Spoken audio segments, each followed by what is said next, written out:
At the Harvest Club dinner, my neighbor Ethan lifts his wine and laughs. Your little hobby plot will make a great turn lane, just as the surveyor's assistant drops a brass boundary pin at my boot. The laugh lands first, slick with Cabernet and country club comfort, then the words unspool across the white linen table like a spill I'm supposed to dab away with a napkin. I give him the kind of smile women are taught to wear when a man thinks he's being charming. A small practice curve that keeps the air from snapping, and for a beat I let him believe he has set the tone. The ballroom hums with harvest season money. Developers, bankers, ranchers with polished boots, and the chandeliers throw gentle light on plates that cost what my feed bill does in a week. I lift my water, not the wine, and taste copper anyway. The assistant's pin hits the parquet floor with a clear, ringing clink, and every laugh at our table breaks off mid-breath. He's young, face flushed from hauling equipment in a suit he cannot afford, and the apology in his eyes arrives before the object itself. He crouches, scoops the brass disc, and sets it exactly by my boot toe, as if taking a measurement from me and not the room. And I feel a private line inside me receive that gesture like a message. The cap is new brass, but the engraving isn't stylish. It is crisp and workmanlike. C. 1928. It looks like something that belongs to my mother's stories, not to Ethan's binders. Wrong table, kid, Ethan says, friendly as a warning shot. Pins are for the cruise. They're for the land, I hear myself say, softer than the quiver in my ribs. They tell the truth when we can't agree. Across from me, Sloane, with her board meeting poise and pearl drop earrings, lays a manicure on Ethan's sleeve as if she can smooth him like fabric. No one here is arguing truth, she says. We're talking progress and access. There's a lot of traffic on your road, and the county needs solutions. My road, I repeat, and the smile in my mouth curls the other way. The territorial heat rises quick and clean because I know what access means when you say it like a gift. Access is the word they use when your field starts to look convenient. Access is the wedge they slide under your fence post and shake until the grain loosens. My mother used to say that land remembers who respects it. It also remembers who mistakes it for a spreadsheet. Deputy Cole, shoulders relaxed in his dress blues, tips his chair back and plays the good cousin of reason. Property lines never really move, he offers. You know how it is with old farms. A little confusion, some neighborly compromise, everybody wins. I'll ask around, make sure things stay neighborly. He means to soothe, and yet there's an easy glow on Ethan's face that tells me who his neighbor is in this picture. The waitress sets a roasted squash in front of me, and the scent is sweet and buttered, but I can't summon appetite. I think of my mother's ledger, the penciled notes that still live in the margins, the way she tracked corn prices and calf weights, and, on the day my father left, wrote only the weather. When she was dying, I promised her I'd keep the place whole, even if it took my sleep. My farm is not a hobby. It is the last honest thing with her fingerprints on it. Ethan swirls his wine. He doesn't look at the pin on the floor. He looks at me. I went ahead and authorized a fresh plat, he says, casual as the clink of ice. Clears up some legacy confusion on your frontage. You're over the line by a haircut. It happens. Paperwork error from way back. We'll fold it in, get you a classy new entrance farther down. Better sightline. You keep your little patch, we get a safer turn. Everybody wins. Steel slides into place where the anger was. I hear the music from the band, the tasteful fiddle broadening into something older, and I see my north pasture in that sound. The thread of fence, the windbreak oaks, the low ditch where deer bed down. The pin at my boot is not an accident. It is a message from the ground. I pick it up and feel its temperature, the slight machine oil, the stamp biting into my thumb. C. 1928. My mother's deed mentions witness trees and stone piles and a pipe set flush, as of the county resurvey. The number hums against those words like it knows their rhythm. I'll review any plat you think you have, I tell him, and my voice is steady enough to surprise me. But until I see a recorded change, my frontage is my frontage. Sloane's smile shows no teeth. Of course, we're all about process. Process, I think, like the way a creek processes a fallen branch until it's lost its bark and name.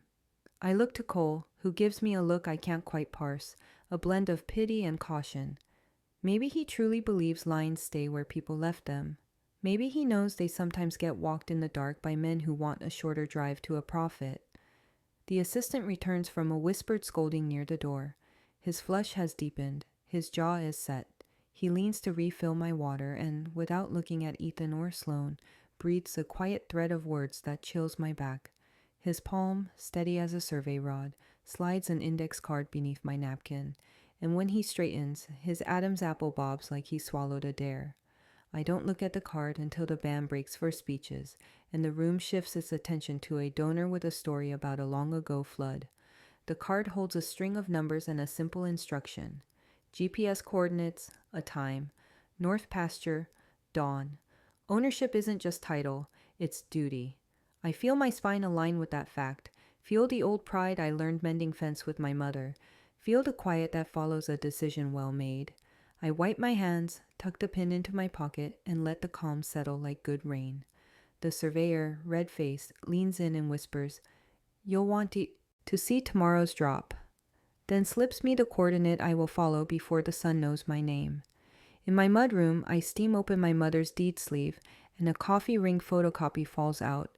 Her handwritten note, "Corner trees trump fences." The kettle hisses against the quiet like a reprimand, and I hold the craft paper sleeve in the curl of the steam until the old glue softens and lifts, the way a scab lets go when skin has finally decided to knit. This is my mother's handwriting, the round bone letters that taught me lists and seasons and the language of measurements that matter. She wrote the note right over a ring of coffee, not apologizing for the stain, not trying to make it neat, as if she wanted me to remember that land work is never tidy, only true. The words shiver through me with the slow anger of someone who has been underestimated one time too many, and beneath that heat, something steadier rises, the same steel I felt under the chandeliers when I pocketed the brass cap and decided the evening would not end the way Ethan expected. I spread the papers on the boot bench where grit from a dozen fields has collected in a kind of secular reliquary. Tree-line deeds are not romantic to the county. They are inconvenient, a catalog of living witnesses that grow and rot and topple, and yet in the oldest books you can hear the surveyors call those witnesses by name. In my mother's deed, the corner points are told in oaks and stone piles, in bearings drawn from a baseline that predates the highway. In the quiet preference the law still gives to original monuments over later guesses. The primer I keep in my head flicks on. Adverse possession does not apply if the owner has been present, paying taxes, maintaining use. Fences are persuasive but not sovereign.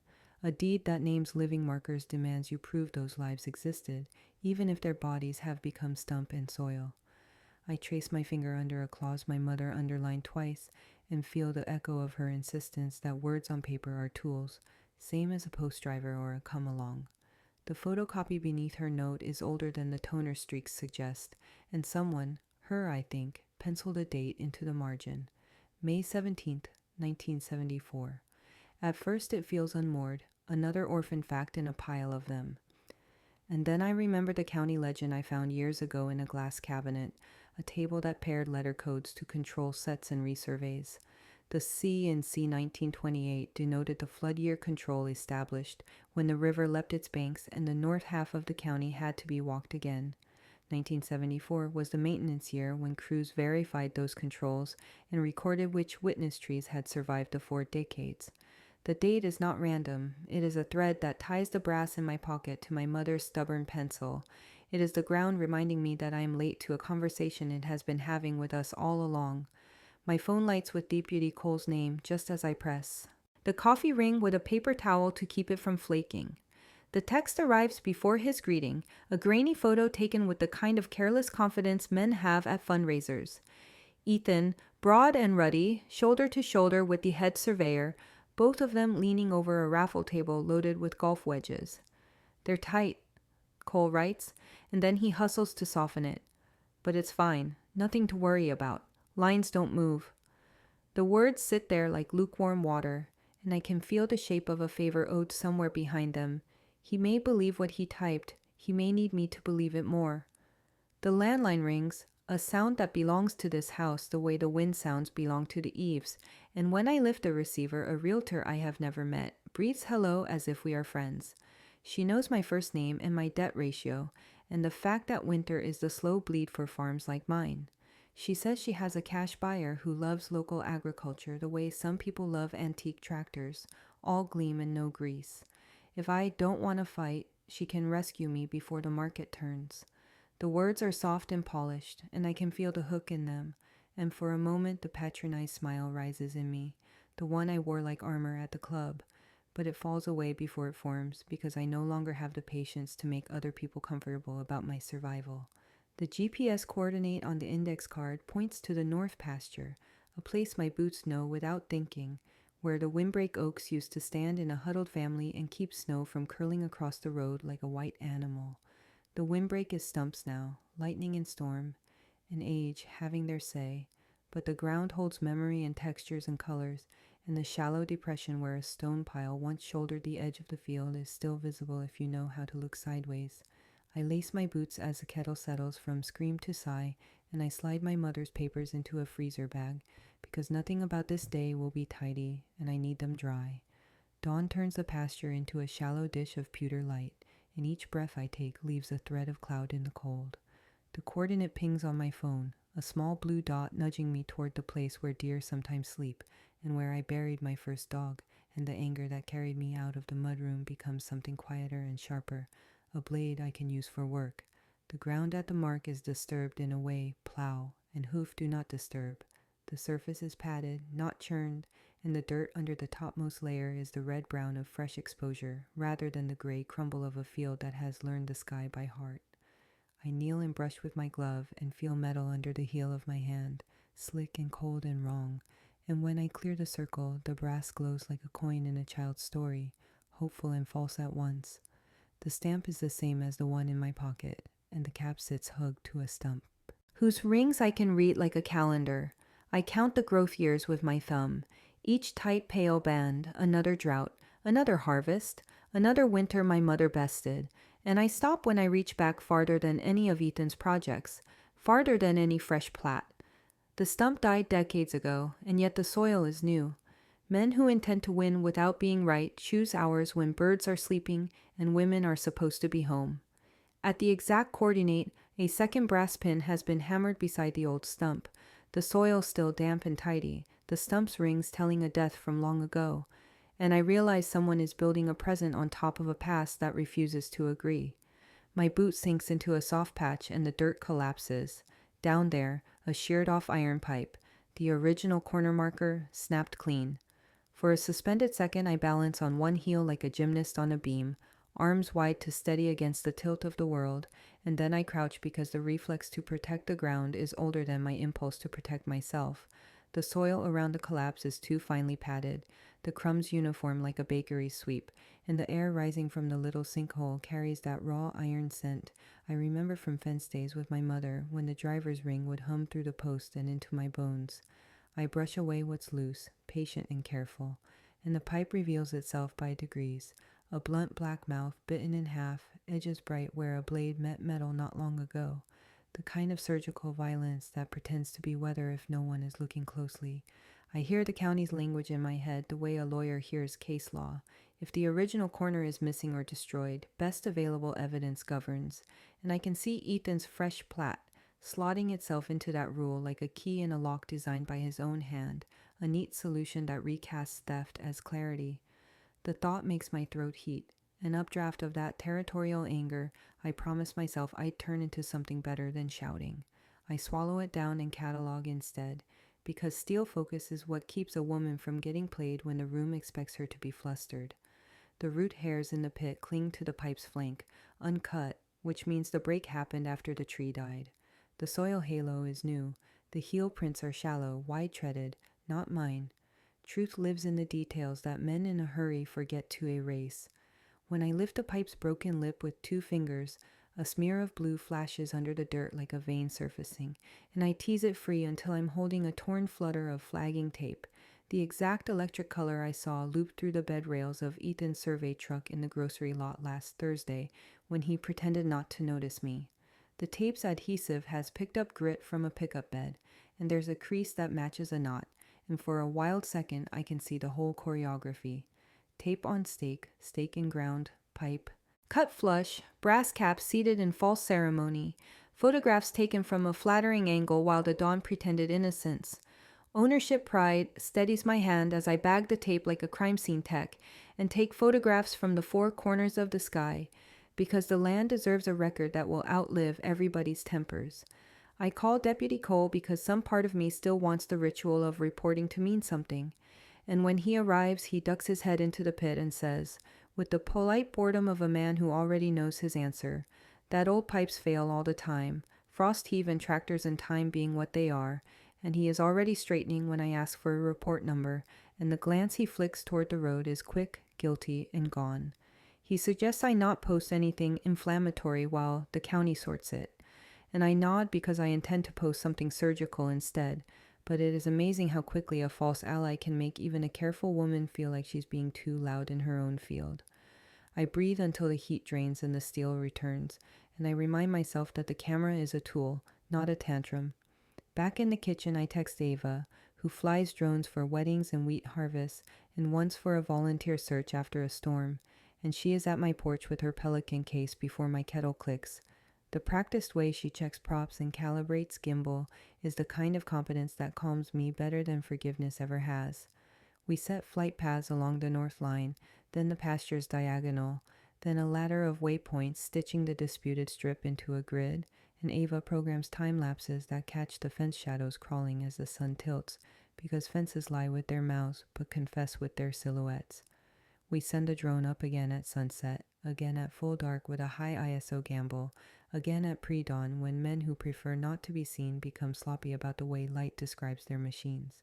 Hours later, my laptop hums with the warm weight of proof waiting to be named, and I scrub through footage until the day bleeds to night and the field turns from bronze to ink, and the fence becomes a series of patient slashes against the dark.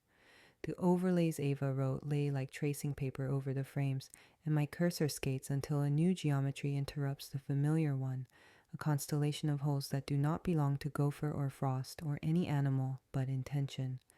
3 feet inside my pasture, a row of post holes appears where no tool should have bitten, the soil ringed in pale donuts that shine under residual moisture, and a pair of trucks crouches with their headlights blacked, idling on the county easement like predators holding distance from the herd and waiting for the wind to turn.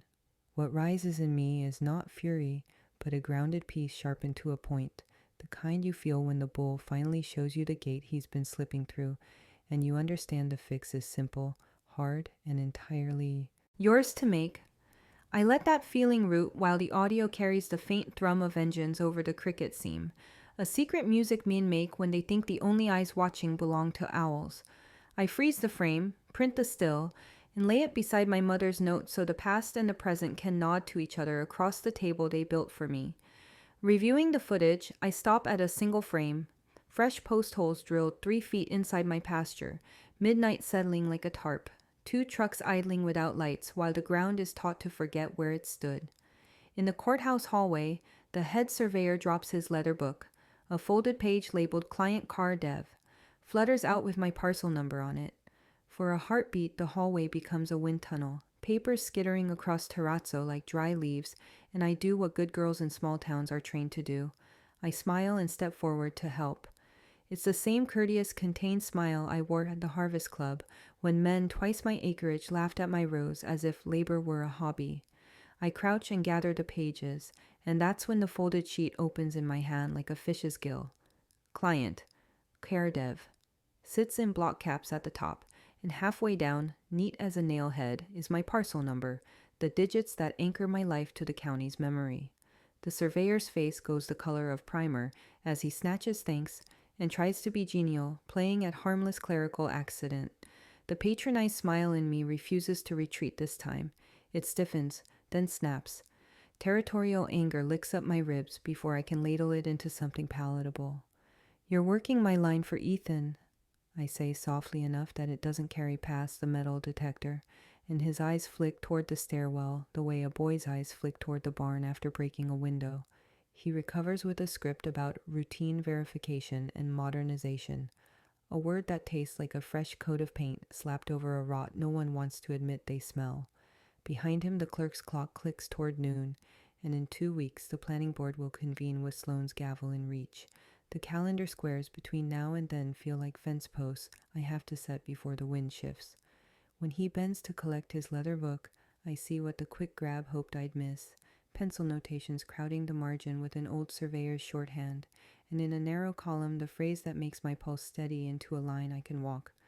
Witness trees, 2 oaks, bearing 117 degrees, 298 degrees. It is the twin of my mother's deed language, a match that knits past to present despite every attempt to cut the seam. I hear her voice reading it as if we're at the kitchen table with coffee and a county atlas, and the anger thins into steel focus. Precision is a kind of love you can practice. I step away to call Deputy Cole, because even a frayed rope is still a rope when you need to cross water. His phone sends me to voicemail 3 times, and when I drive past Ethan's gate that night, the deputy's cruiser idles there with the interior light on, a glow box communion I was not invited to join. The 4th time I text, I word it like a courtesy. I found evidence the original monuments were recognized. Please confirm you received my report number from yesterday. The 3 dots bubble, stall, vanish. Silence, weaponized, so I build my own noise.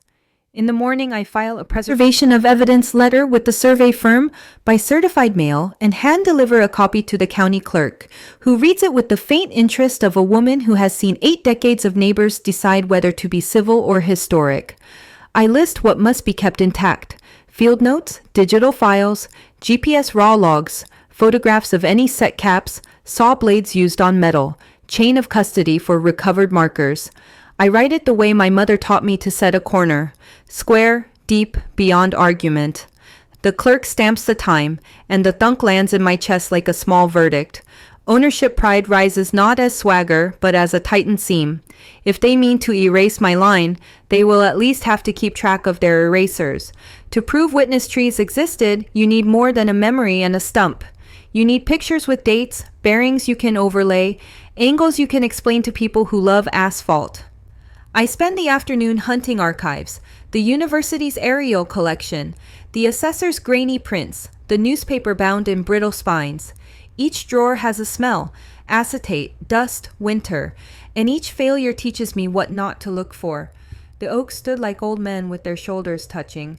Someone must have pointed a lens at them when the county bragged about the new highway. I put out a call on my channel, careful with tone, no accusations, just a request for history from anyone with a shoebox and a good memory. Americans love a mystery when the stakes are more than gossip. They love being the neighbor who finds the missing piece. Evening shadows the pasture in a soft bruise, and I stand at the north fence, letting the wind press my jacket flat, letting the noise in me fall until only the hum of crickets remains. Grounded peace is not surrender. It is the quiet you choose before you pull a nail board straight. I think of that leather book, the pencil ghosts of men who measured by stars and stones long before Ethan bought his first parcel, and I feel the line under my boots like a taut string ready to sing. The buzz on my phone sounds like a horsefly at first, then resolves into a message request from a name I don't recognize. The thumbnail is a faded square that looks like weather itself. I open it and the image clears slowly, the way a lake clears after a thrown rock.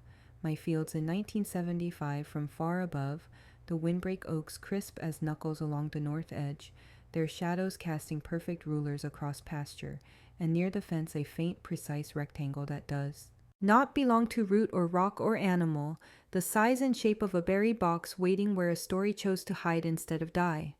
A stranger has sent me a 1975 aerial, oaks standing at attention, and beside them a pale rectangle tucked by the north fence like a secret container, and I understand the next move requires a shovel, a witness, and the kind of light that leaves no room for doubt. I tug at a new corner post, and the whole thing comes loose. The concrete is still wet under the gravel. The post should have argued back the way old wood does, creaking with the memory of seasons and pressure, but instead it slid with a sick little sigh, the socket below it slick as a pulled tooth. For a second I almost smiled the way I did in the courthouse hallway. That careful, polite curve meant to keep things civil even when civility has become a costume, because the absurdity of a corner that hadn't even cured pretending to anchor my life would be funny if it weren't trying to undo 100 years with one afternoon's effort. I steadied the post against my hip and let the patronized smile die on my face, because nothing about what I was seeing deserved softness. Across the disputed strip, Ethan's crew had already cut a trench like a scar tightening across skin, orange flags marking a future where water and power and fiber would hum past my fence, while my own well breathed through a straw. The ditch ran straight and shallow toward the road, a developer's geometry that didn't care if the line it crossed had names and stories, and the beep-beep cadence of the backhoe felt like a metronome ticking toward a decision I hadn't wanted to make. My anger rose clean and territorial, the kind that protects rather than burns, and I stepped off the corner again, counting in the rhythm my mother taught me, long stride, heel to toe, shoulder to shoulder with the fence shadow Ava's drone had already captured singing true. The gravel fill around the loose post smelled like a hardware store aisle, fresh and sharp, and when I knelt to look, the concrete beneath was the color of wet clay, a skin not yet set. Whoever planted this lie expected no one to touch it until the story hardened. I took out a spoon from my pocket, my mother's trick from calf pulling days when you needed to test something without contaminating everything, and shaved a curl of mix into a label bag, pressing the zipper until it hissed shut. The batch code stamped around a pebble popped as the slurry shifted, a mirage of numbers that resolved into a date I didn't have to squint to read. Yesterday. I walked the trench's lip to the roll-off dumpster at the edge of Ethan's sight, the kind of walk that makes men pretend you're lost while they brace themselves to point you back where you belong, and I leaned in without ceremony. The top layer was fast food and conduit wrappers, but just beneath sat a clipboard's fossil, a crumpled delivery receipt that still held its spine. When I teased it free, the line items were the exact shade of gall I'd expected. Metal detector rental, pin kit, 12-inch auger bit, concrete mix, cold patch. It was a shopping list for sleight of hand, sitting in plain sight like a dare. I photographed every corner, every typo, every timestamp, then flattened it in my notebook with a palm as steady as a survey rod. Sloane's SUV took the lane like it had been paved for her tires, the reflection of the sun sliding across her hood in a clean sheet that looked expensive, and she stepped out in flats that could survive dirt but preferred asphalt. Her smile was calibrated to communicate reasonableness, that sweet spot where women like me are expected to fold because someone else has brought grown-up solutions. She gestured at the trench as if it were a neutral event in nature, like weather, and told me the county hated conflict and would love to solve mine, and that a temporary access easement could keep my deliveries flowing if I'd sign a modest setback variance letter that would make everyone's life easier while the paperwork caught up. I said nothing for a long breath, because the first answer in my mouth would have been the kind of anger that lets your opponent define you. Instead, I asked her what temporary meant on her stationery, and whether the easement would travel with my title or die with her promise, and whether her client intended to record the variance as soon as the ink dried and tell the board it had always been that way. Her eyes flickered like a bad fluorescent tube, and then steadied, and she assured me they were being generous and pragmatic, which is the exact phrase men in new houses use to explain why the old barn had to come down. I looked at the trench, and then at the corner, and then at the field that holds the bones of every harvest I have managed to wrestle out of debt, and I set the post back into its wet lie without pushing, leaving it standing the way a child's drawing leaves a tree, confident and impossible, and I shook my head. The moral math was so simple even my sleeplessness couldn't make it complicated. I could sign and buy a season I would spend paying for in every season after, or I could fight and risk foreclosure now with the truth arranged like tools on my workbench. Steel focus is a comfort when the choices have teeth. I told Sloane I'd file my own papers, and I walked away before she could congratulate me on being brave in exactly the way she wanted me to be. In the kitchen, I laid out the concrete sample, the dumpster receipt, the drone stills, and the brass caps like a forensic picnic. I logged each item's time and place, printed the batch code in letters big enough for a courtroom, and photographed the cooling surface of the corner hole so the sheen would show. Ownership pride thrummed like a low string. Not loud, not performative, just sure. This was my land to defend the way you defend a promise to the person who taught you how to. Keep one.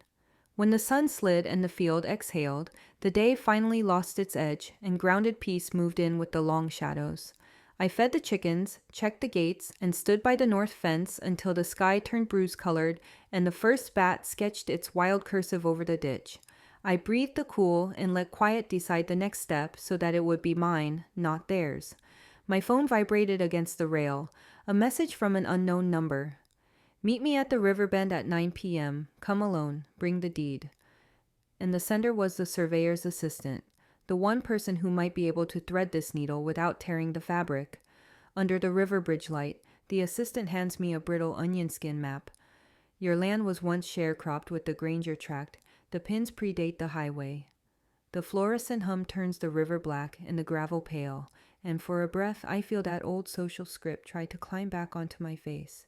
The pleasant, compliant smile women wear to make men in uniforms or men with clipboards less nervous about our certainty. I let the impulse pass. I'm not here to soothe anyone but the land. The assistant's hands shake as he edges the translucent sheet toward me, and where the lamp hits the fibers, the paper glows like thin ice. The map smells of old filing cabinets and rain. There are pencil notes in a steady workman's hand, and a compass rose with a nick in it from some long-ago thumbtack. My name is not on the page, but my life is. He taps a faded boundary line and explains in a rush that before the highway, my acreage and the Granger tract were worked together under a sharecropping agreement that let families trade labor for a portion of harvest. The county's 1928 resurvey, after the flood shoved the river out of its polite bed, set a series of control monuments across the valley, marked not with plastic caps or GPS coordinates, but with stones, iron pipe, and what the notes call witness trees. He says it apologetically, as if the old language might embarrass me. It doesn't. It steadies me. Those crews measured with chains and transits and patience. They wrote bearings like prayers. Oak, 24 inches diameter, bears 117 degrees to corner. Twin oak, 18 inches, bears 298 degrees. Stones piled 3 high. Pipe set flush. I flattened the sheet on the truck bed and slide my flashlight under it so the pencil lines lift like veins. The county clerk's stamp goes through at the lower edge. Received, copied, returned. A ritual that means other hands acknowledged this paper before the present decided to forget. The assistant's finger finds a penciled X, no bigger than a fly. He's close enough that I can smell the salt in his sweat, and there is more fear than guilt in it. The X, he says, sits where the resurvey crew noted a cache of spare caps and tags for the Granger Hale corner, left in a tin so a monument could be reset if the river did what rivers do. Again, I hold the onion skin against the printout of the 1975 aerial A Stranger Sent, and the X aligns with the pale rectangle tucked by my north fence, the one the camera saw like a breath beneath the grass. The buried box is not a rumor. It is a promise someone left me on purpose. He swallows hard before the confession, glancing toward the trestle shadows as if the night itself had ears. Ethan, he says, order private monumentation. His firm's euphemism for staging new caps to clarify a corner when an owner was confused. They were told to lose the old pipe if they found it, to cut it clean so it could be dismissed as failure, to set brass where photographs would flatter it and documents could be manufactured to match. His voice breaks on that verb, lose, not cut, not destroy. The tender lie built right into the instructions so the men swinging the saw could feel less responsible for the erasure. Territorial anger rises in a hot wave, but I let it bank and turn it into edge. I ask him for names, dates, work orders, anything that breathes in a chain of custody. He nods, miserable and determined, and says he saved the field notes to a private cloud the day Ethan's crew brought a metal detector to the line and found the pipe sounder than the story required. He says he has something else. His dashcam had been left running by accident on a night he tailed a firm truck to make sure a junior didn't get hurt. It caught the approach to my north fence, the idle of engines with lights off, the shuffle of men pulling caps and a stack of new posts, the laugh of someone who believes the dark is a guarantee rather than a delay. He thought about deleting it. He didn't. I studied the onion skin again like a medic studies an x-ray. The witness trees are gone, but their bearings survive. The stone pile can be rebuilt from the shadows in the aerials. The pipe is still there, cut and kidnapped into a sleeve if the neutral crew will dig with their eyes open. Steel focus slots into place like a gate pin. I picture the planning board calendar, Sloane's neutral chin, the surveyor's leather book, the preservation letter stamped yesterday. I can bring a map older than their permits, a photograph older than their plat, a confession newer than their scripts. He asks why I'm not recording him. It's not a challenge, it's a plea. I tell him I will when it counts, with counsel, with his name shielded until the room has rules again. For a second, ownership pride flares not as triumph but as care. The land has always been a network of people willing to shoulder with you when the weather turns. He looks so young that I want to fix his collar like a mother does before church. Under the bridge, the water talks in the same voice it used the year my mother taught me to read a ledger and told me to write the weather on days when I couldn't write anything else. Grounded peace slips over me like a work coat. We can do this in daylight. We can put it on paper. We can make them say the quiet part where the microphone lives. Headlights sweep the riverbank in a sudden brutal wash, flattening the map's lines to glare. Gravel spits under tires. The assistant folds the onion skin to his chest like contraband and takes half a step behind me before he catches himself. A cruiser door pops. Deputy Cole steps out with a hand settling near his belt and a voice polished for reports. He looks from my face to the map to the bag in my grip and asks, too casually to be casual, why we're swapping stolen documents under a county bridge at night. My well sputters to air. A backhoe on Ethan's side has sliced the feeder vein during soil sampling. The sound is the part that undoes me first. The pump coughing like an old smoker, that hollow gasp between fits, and then the thin, humiliating hiss of nothing. I stand at the mudroom sink with the faucet open, and a practiced pleasant smile trying to climb my face as if manners could coax water from a dry pipe. The same polite expression I wore for too many meetings where men told me what my land wanted. It takes exactly one heartbeat of that reflex to realize how absurd it is, and the smile dies on my lips as if someone snipped its wire. I step outside, and the air carries a chemical tang from the trench across the line. On Ethan's side, a yellow backhoe idles with its arm tucked in a false posture of rest. The operator looks anywhere but at me. Territorial anger rises clean and hot, not the kind that burns your house down, but the kind that lights the porch so you can see where to swing. Every creature on my place relies on this well. The hens, the dog, the rows I nursed through late frost. Every payment to the bank assumes pressure at the tap. Without water, animals fail, crops fail, and my lender, who can spend a whole phone call praising resilience, won't extend grace past the script. Soil sampling, Ethan's foreman says when I cross the ditch and ask who hit what and why. His voice is casual, shrug tilted. I do not raise mine. I ask for their permit. He says it's on file. I say I'll wait while he finds the number. Back in the kitchen, I pull up the county's online portal, and there it is in black and civic gray. The permit application signed with a swell of ink. Car development box checked for no adjacent agricultural impact. My farm ID is visible on the parcel map like a bright thumbprint. I take screenshots of every page, metadata and all, because the lie is not just insulting, it is useful. The pump wheezes again, and the sink answers with air. I can feel the timeline closing in, days turning into dollar signs, the kind of math that punishes principle. My phone lights with Sloane's name, and a message tuned to sound like mercy. Sign the variance, we'll hook you to municipal water by Monday. There's even a little assurance about the quality of town pipes, and a note about partnering through the transition. I picture the temporary easement she offered, that generous paper throat I'm expected to place my future in, and the anger that has been clawing to be seen smooths into steel. No more flinching sentence to sentence. I write back that I am filing for emergency relief and that any further contact should go through the clerk's address ICC. It isn't chest beating, it's posture. It's the spine you hold when the calf's stuck and there's no one else in the barn. Ava is at my kitchen table again before my tea cools. Her laptop open, layers of drone imagery stacked like pastry. We pin the county hydro map next to the 1928 resurvey notes from the onion skin copy, and where the old crews sketched their way from witness trees to cornerstone, the modern contours of the shallow aquifer bend like a rhyme. The feeder vein runs under the north fence, threads the ditch like a needle, and slides along my eastern rows, the same course my mother mapped by taste and color, the way the soil darkens into a richer black after a hard rain. The overlay doesn't just align, it harmonizes. The water table sings the same bearings the oaks did, 117 degree to one witness, 298 degree to the other.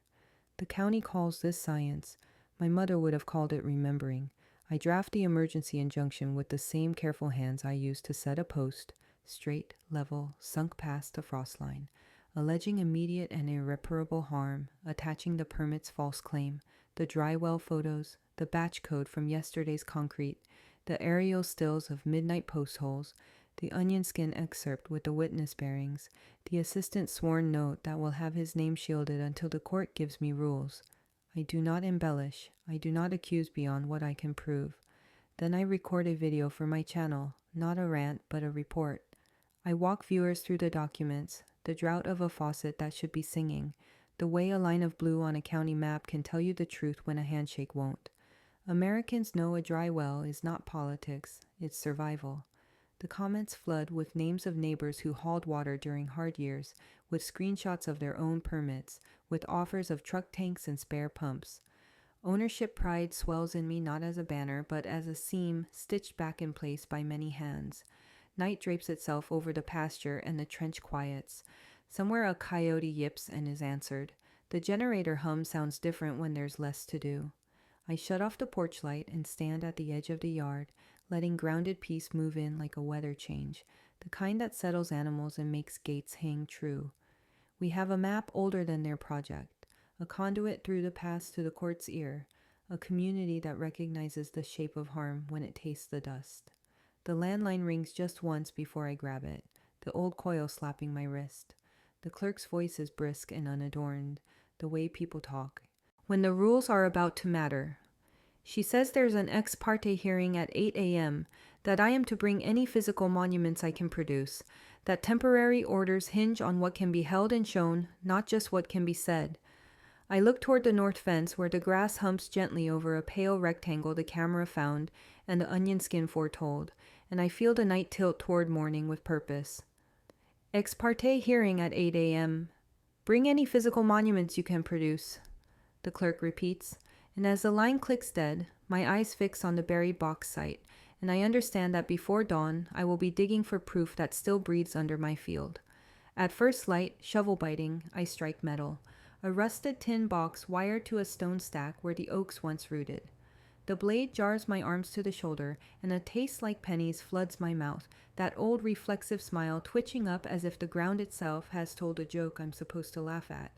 I let the polite curve die. There is nothing charming about proof buried so that men with clipboards could pretend not to see it later. The fog lifts in strands across the north pasture, and the grass, still wet, slicks my knees when I kneel. My breath ghosts in front of me as I brush dirt from the stones and find, looped through a rusted eye, thin wire biting into a box no larger than a lunch pail. Whoever said it here believed in weight and weather and the long patience of land. I work the wire free with the flathead I carry where other women carry lipstick, and the lid finally yields with a reluctant sigh. Inside, wrapped in oilcloth turned the color of tobacco, lie 2 glass negatives that click softly against each other like teeth. Beneath them, a folded affidavit bears a notary seal bubbled with age, the year 1929 pressed into it like a hoofprint in clay. At the bottom is a signature from a man whose name I've seen in the county books, a surveyor who walked this valley when roads were more suggestion than contract. Tucked in a corner is a brass tag, cool and heavy against my palm, stamped with a certainty I can feel even through the grime. C 1928, North Corner. The tag answers the brass caps, pretending to be new with a voice older than their excuse. I ease the affidavit open along hinges of brittle crease, reading aloud to no one because that is how you talk to land and ghosts. The text is precise the way a good fence is straight. 2 witness oaks named by diameter and bearing, one at 117 degrees, one at 298, with a stone pile between and an iron pipe set flush to mark the corner of the Granger-Hale line after floodwater rearranged the river's memory. There is a clause about restoration if wind or lightning or men remove the witnesses, and an instruction to leave replacement markers in a sealed box for future crews.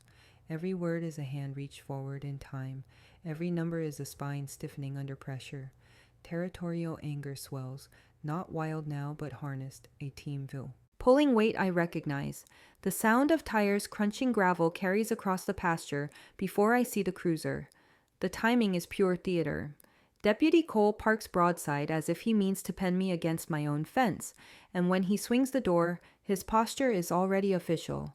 He holds out a paper with a smudge of toner along its edge and tells me he has a warrant to seize stolen survey materials, that there has been a complaint about tampering, that it would be best for everyone if I hand over whatever I have found so the county can keep things orderly. The tone is the same one he used when he said, "Lines don't move." The smile wants to rise. I keep it on the leash. "I'll need the docket number," I say, and when he recites it, I repeat it back with the precision I save for bearings and birth dates. Steel focus slides into place like a well-oiled latch. I photograph the warrant, front and back, and read the scope. Surveyor's field notes, caps, tags. Then read the exception he hopes I won't notice. Items established as private property prior to the complaint remain in the custody of the holder pending hearing. The affidavit predates the complaint by 96 years. The brass tag predates Ethan's company by lifetimes. I place the negatives on a folded towel and keep my voice level, telling Cole he'll get a copy of everything under a preservation stipulation at court. He tries a softer tack, a cousinly warning about making enemies I don't need, about how judges hate mud in their chambers. He doesn't mention the nights his cruiser idled at Ethan's gate, but the muscles in his jaw flex with the work of not speaking. Ownership pride warms me from the inside, steady as a stove in January.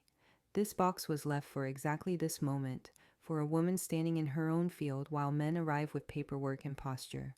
I hold up the brass tag so the morning light washes the stamp clean, and then slide it back into a bag with evidence tape as neat as a seam.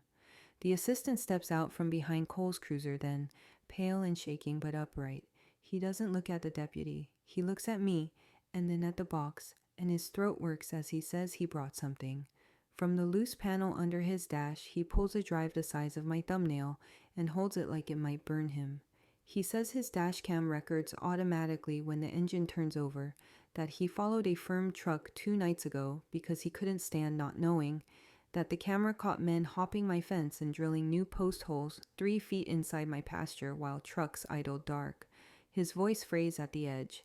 Then, quieter, he says it also caught Cole in the wash of a door light, gesturing where to place the caps for good visibility. And my stomach drops not because I'm shocked, but because confirmation is always colder than suspicion. I do not look at Cole when the assistant says it. I'm not interested in his face learning itself in real time. I ask the HO assistant if he is ready to swear to the chain of custody, if he is ready to bring a copy to the clerk, if he wants a lawyer whose retainer I will cover until the court returns, the world to scale. He nods and sets the drive in my palm with a formal gravity that makes my eyes sting more than any insult ever has. Peace, the grounded kind, walks across the field as if it has been looking for a place to sit. Sirens climb the road, but not the warning kind. They are short bursts, friendly and close, and when I look up, it's Ava barreling down the lane in her pickup with the back stacked like a traveling newsroom. A portable printer thumping against a case of paper, a tripod strapped to a crate with a bungee cord in farm colors. She leans out the window, hair half in a braid, and shouts over the engine that we're going live in 10, that the negatives will print, that the affidavit will read clean on camera, that the drive will play if the signal holds. Sirens rise, but from my side, Ava skids to a stop, pops the tailgate, and calls, "We're going live in 10. While I cradle the brass tag and the affidavit like the past just handed me the microphone. On live stream, I align the onion skin map, the glass negatives, and the drone footage. Comments spike, locals naming old families and trees. The camera's red light winks on, and I feel that old reflex tug at my face. The pleasant "don't worry, I'm harmless" smile women are taught to wear when a crowd is deciding whether to believe them. I let it rise just long enough to steady the audience, then I put it away and let my voice carry the weight. On the table, I've taped down the onion skin map beneath a sheet of acrylic, so the pencil bearings show even through reflection, and beside it lies the affidavit, the notary seal catching daylight like a coin. Ava angles a second camera at the light box where the glass negative rests. I lay my finger along the north edge of the pasture and breathe into the mic. Here is the witness oak at 117 degrees. Here is its twin at 298. Here is the pipe set flush after the flood of 28. Here is the stone pile, and here is the box the old crew left, so future crews could make the corner whole again if men or water took it apart. The comments climb in a fast column, and for a moment the screen turns into the town square my mother missed by a generation. Names I know and names I only know from feed store. Receipts pop up with memories. My granddad helped stack those stones. We carved our initials in the Twin Oaks. Someone types that their aunt married a Granger in 1962 and that she used to picnic by the north fence. It is a chorus that sounds like testimony even before anyone swears. I cue the drone footage, Ava's grid of flights that caught the midnight post holes and trucks idling without lights, and I keep my tone measured as the silhouettes confess what men tried to hide. The audience does not need my anger to see, they need my precision. The fog burns off and the live viewer count doubles, then triples, and my phone vibrates face down with numbers I don't recognize. Media, the kind that only calls farms when there's blood or a miracle, wants interviews. The county risk manager texts to request a meeting to mitigate exposure, a phrase that says out loud what they usually keep for email. I read the request aloud and then placed the phone beside the affidavit as if their concern is an exhibit too. Territorial anger hums, contained, not because I am afraid to lose control, but because control is the point. The story belongs to the land, and I am here to host it, not perform it. Ava lowers the second negative onto the light box, and the image sharpens the way mountains do when wind scrubs the sky. The witness oak broad and healthy, bark grooved like old hands, and near its base, crisp even through glass, a carved M. I feel the cut of it in my own palm, a single letter pressed by someone whose body is dust now, and I lift the onion skin so the bearings ride along the image like rails. The M faces the exact angle called out in the 1929 affidavit. The stone pile sits where the diagonal from the second oak says it should, and the C 1928 bearing aligns as if the land itself had been waiting to be read correctly again. Ownership pride rises, steady and quiet, the way a good tractor idles. Sloan chooses this moment to issue a statement. It hits my inbox in the local paper at once, drafted in that chilly tone lawyers reserve for women who refuse to be moved. I am tampering. I am manufacturing evidence. I am destabilizing the permitting process with theatrics. I read her words into the mic without heat, then place her statement on the table beside the lightbox and invite the audience to weigh it against the brass tag, the affidavit, the negative, the map, and the drone grid. I don't need to say more. The comment feed blooms with polite fury and receipts. Someone posts the permit screen where Ethan checked no adjacent agricultural impact beside a screenshot of my farm ID. Someone else drops a clip from the county code on monument precedents. As if choreographed by a better director than I can claim to be, a new window pings at the top of the stream. A retired county engineer I vaguely remember from a ribbon cutting asked to join. I bring him in, and he looks exactly like a man who has wrangled culverts longer than I've been alive. Half-buttoned shirt, sun-creased eyes, a voice without varnish.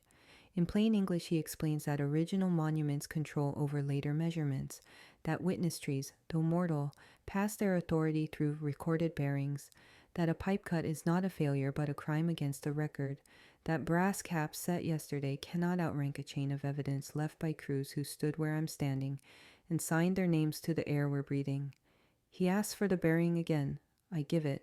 He nods like a judge and says the corner is where the affidavit says it is, where the box says it is, where the shadows and the negative and the drone all sing the same note. Grounded peace slides in under my ribs like a beam installed true. The viewer count spikes again, then steadies into a hum that feels less like spectacle and more like attendance. The risk manager asks for the onion skin copy for records. I say copies will be delivered after the hearing under preservation terms. I can almost hear the clerk's stamp already. The engineer signs off with a salute that makes the comments cheer in words. We take questions about wells and water tables and what will happen to the animals, and I answer each without flinch or flourish, because everything performative has already been done to us, and I am done with it. Ava feeds in the dashcam clip of trucks nosing the fence line, and a single frame where a door opens and washes a man's arm in light while he points. No names, no claims, just geometry and time. The chat slows for a breath, then explodes.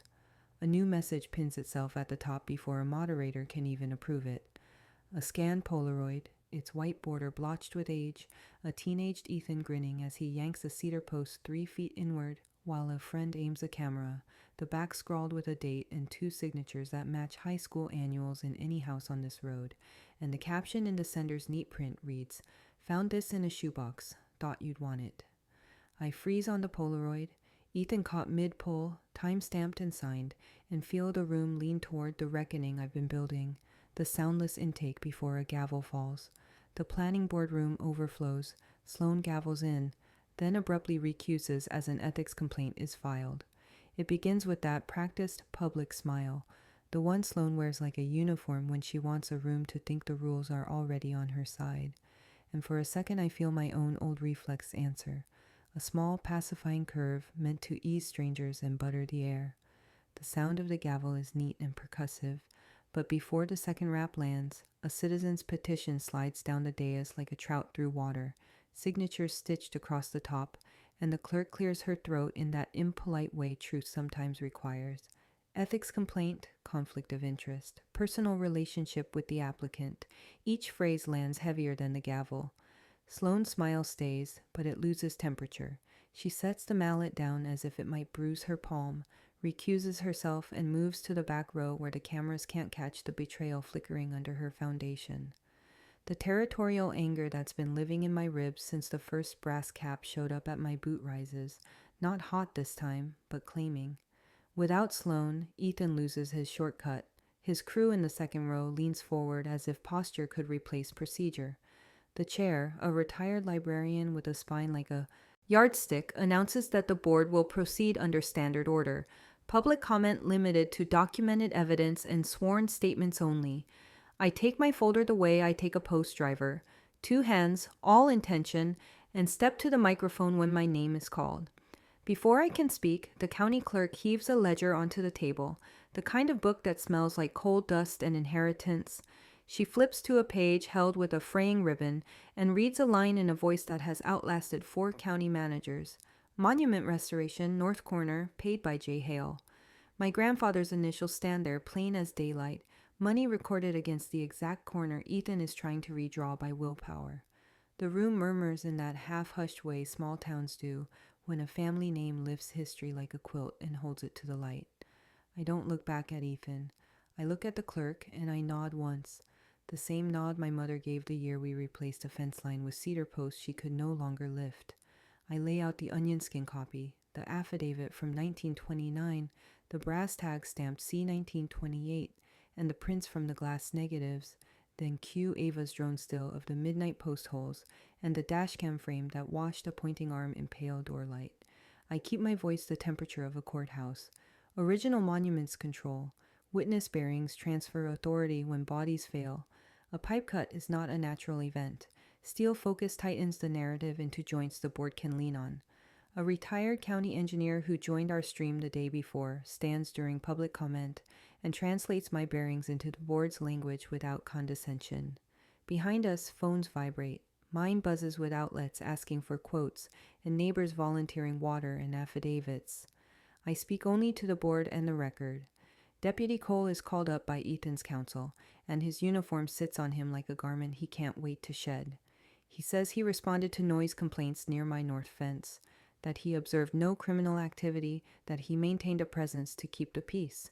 The chair asks for his report number. He recites it. The clerk taps keys and frowns. Before the silence can settle into suspicion, an envelope moves down the side aisle like a paper boat in current and lands on the council table. Inside, body cam files, time-stamped, leaked. The first clip shows Cole's cruiser idling. The second shows him guarding the crew while augers bite 3 feet into my pasture, his hand lifting in a small, unmistakable gesture toward better visibility.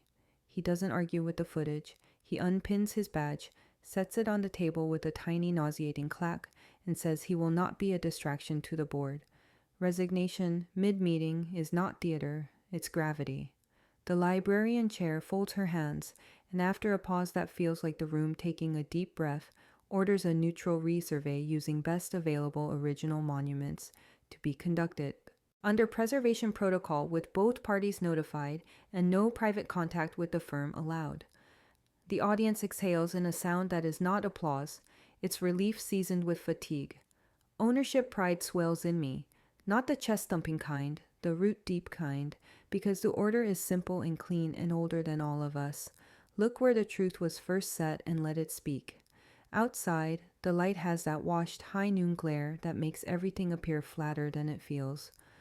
People pour onto the steps and into the street, and I field the questions I can answer and the hugs I don't expect. Grounded peace steps beside me as if it has been waiting in the vestibule, tugging my breath into a pace I can keep. I'm tucking the ledger copy into my folder when Ethan peels out of the shade of the portico and blocks my path, his smile wrong at the edges like a porch that's listing.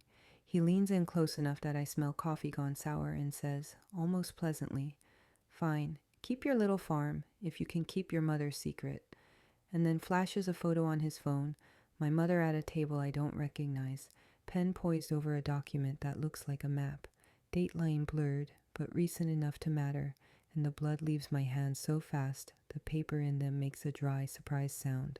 Ethan tilts the screen so only I can see, my mother's signature under a diagram of my north fence, and whispers, "Temporary can be permanent if you never tell," before melting into the crowd, and I realize the next fight is not only about corners, but about what my family wrote in ink.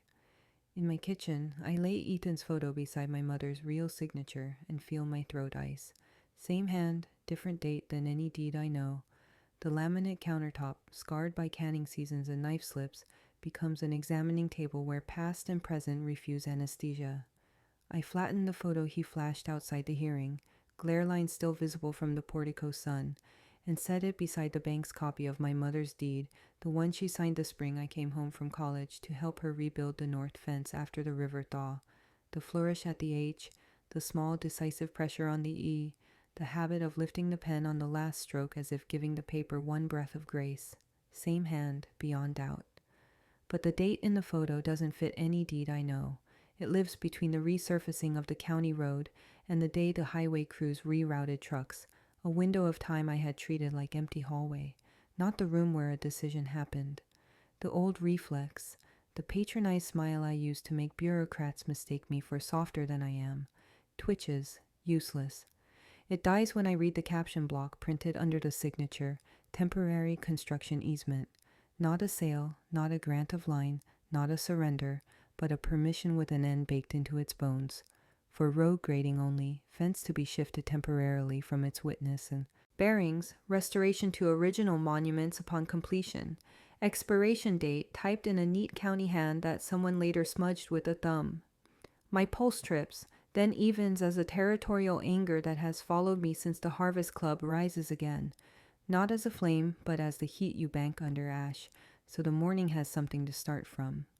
Ethan took a moment when a widow traded quiet for asphalt, and tried to make it permanent by pretending the word temporary never learned to write. I pulled the onion skin copy back into the light as if it might speak.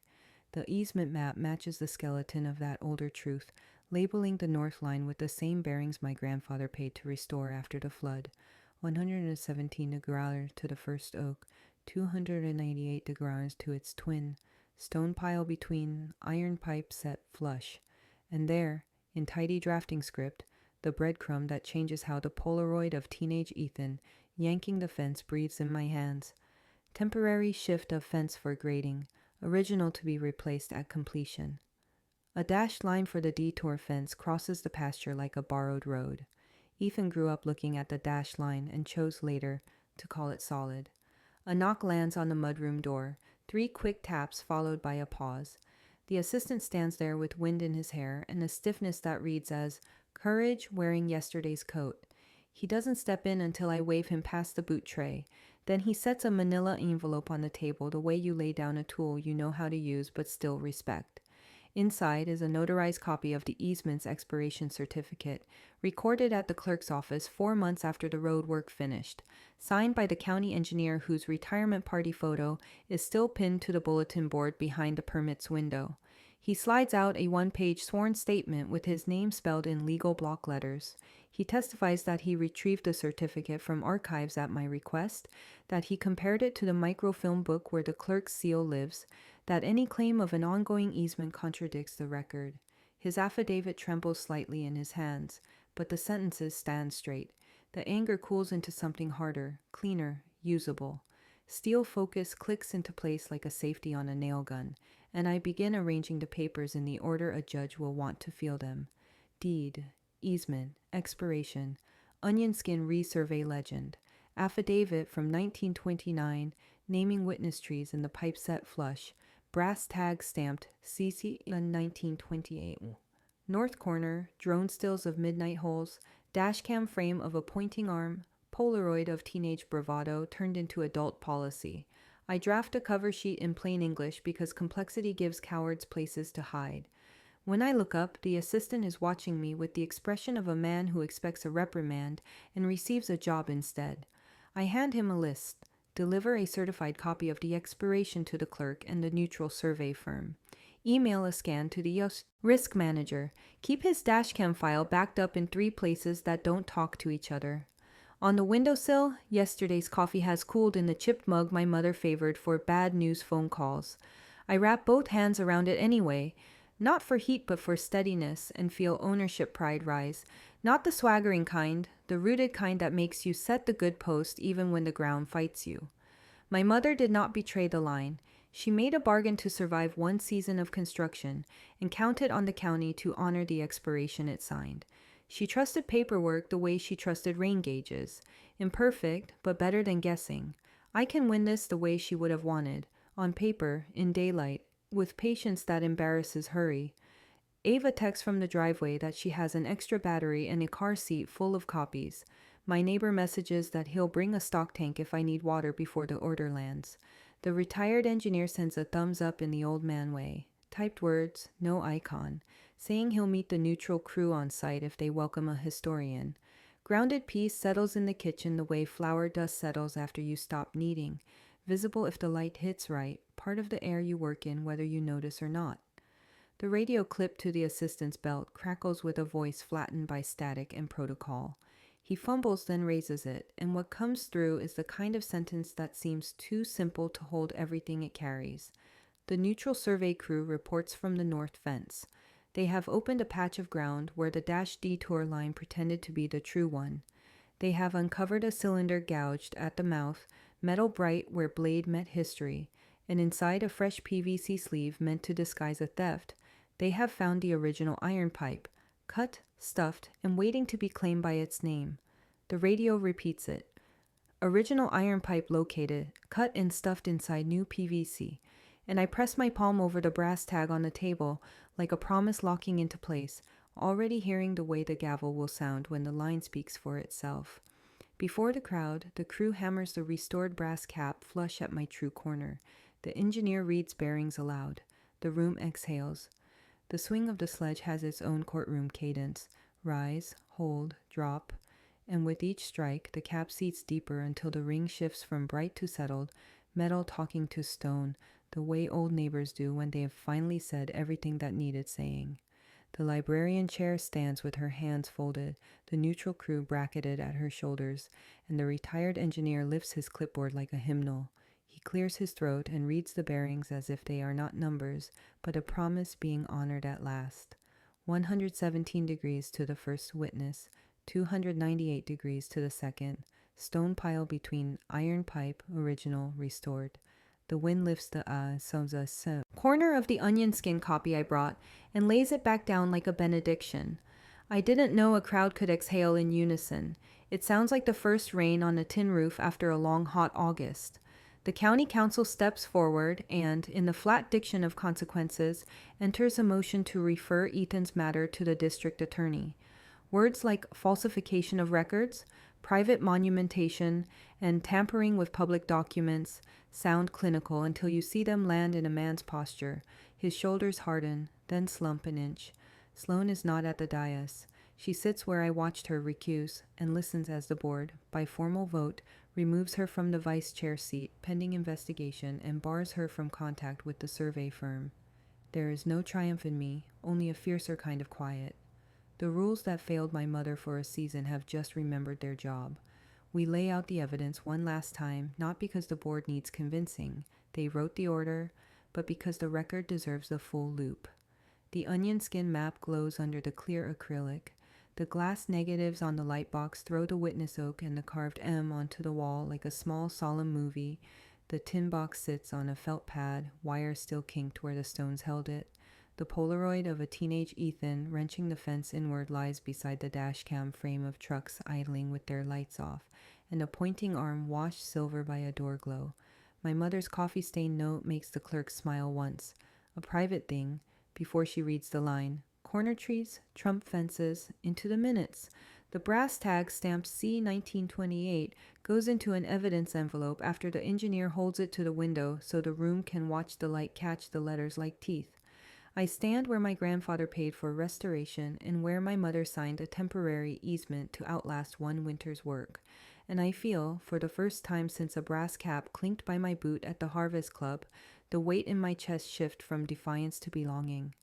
When the hearing closes, the bank officer who ignored 3 of my calls catches my eye on the courthouse steps and speaks into her phone before she reaches me.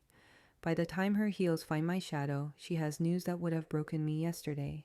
The bank will extend my note through Harvest on revised terms, given the recent stabilization. She says stabilization like it is rainfall.